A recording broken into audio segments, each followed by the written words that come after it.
গতকাল লঙ্কানদের বিপক্ষে রীতিমতো বিপর্যস্ত হয়েছে বাংলাদেশের ব্যাটসম্যানরা। বিশেষ করে টপ অর্ডারের যাচ্ছেতাই অবস্থা চোখে পীড়া দিয়েছে ভক্তদের। বিপরীতে টাইগারদের এমন বাজেভাবে পরাজয়ের একদিন পর আজ ব্যাট হাতে ঝড় তুললেন টি-20 এশিয়া কাপে বাংলাদেশের হয়ে সর্বোচ্চ রান সংগ্রাহক সাব্বির রহমান। 4 ছক্কার ফুলঝুরি ছুটিয়ে আরো একবার প্রমাণ করলেন ডান হাতেই হার্ড হিটার ব্যাটসম্যান, সাথে বুঝিয়ে দিলেন এখনই ফুরিয়ে যাননি তিনি।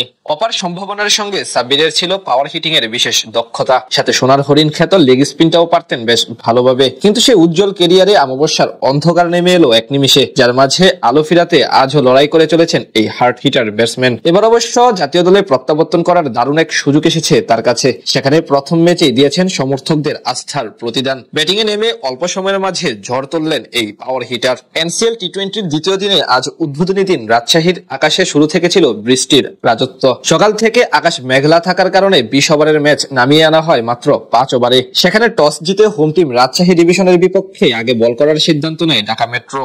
বিপরীতে ব্যাটিং এ নেমে ব্যক্তিগত প্রথম বলেই থার্ড ম্যান অঞ্চলে মাহমুদুল্লাহ রিয়াদের হাতে ক্যাচ দিয়ে আউট হন নাজমুল হোসেন শান্ত। পরের ওভারে হাবিবুর রহমান সোহানকে আউট করেন আরিফ। এদিন 3 নম্বর পজিশনে ব্যাট করতে আসেন সাব্বির রহমান। নিজের ফেস করা দ্বিতীয় বলেই আবু হায়দার রনিকে ফাইন লেগ অঞ্চল দিয়ে হাঁকান দারুণ এক বাউন্ডারি। প্রথম 8 বল থেকে অবশ্য তোলেন মাত্র 11 রান। এরপরই বিধ্বংসী রূপ ধারণ করেন এই পাওয়ার হিটার। পঞ্চম ওভারের দ্বিতীয় বলে ডিপ মিড উইকেট অঞ্চল দিয়ে বিশাল এক ছক্কা হাঁকান সাব্বির। শহীদুল ইসলামের করা পরের বলে আবারও ডিপ এক্সট্রা কভারের উপর দিয়ে আরো একটি ছক্কা মারেন তিনি। এরপর ইনিংসের শেষ ডেলিভারিতে ডিপ ব্যাকওয়ার্ড স্কোয়ার লেগ দিয়ে আরো একটি ছক্কা মারেন সাব্বির। সব মিলিয়ে সেই ওভারে মোট 3 ছক্কায় 24 রান তোলেন এই ডান হাতি ব্যাটার। পুরো ম্যাচে মাত্র 15 বল মোকাবিলা করে রান এনেছেন 33। স্ট্রাইক রেট ছিল 220। এখান থেকে বোঝা যায় এখনই ফুরিয়ে যাননি সাব্বির রহমান। ব্যাট হাতে সেই পুরনো দিনের মতোই দায়িত্ব নিতে জানেন তিনি। টুর্নামেন্টের প্রথম দিন এবং প্রথম ম্যাচে তার কাছ থেকে এমন ব্যাটিং নিশ্চিতভাবে বড় শক্ত দেখাতে শুরু করেছে তার ভক্তদের। এখন বাকি পথটাও এভাবে ধারাবাহিকতা বজায় রাখতে হবে সাব্বিরকে। এর আগে গত বিপিএলও উজ্জ্বল ছিলেন তিনি, যেখানে 9 ইনিংসে 31.5 ব্যাটিং গড়ে করেছিলেন 189 রান।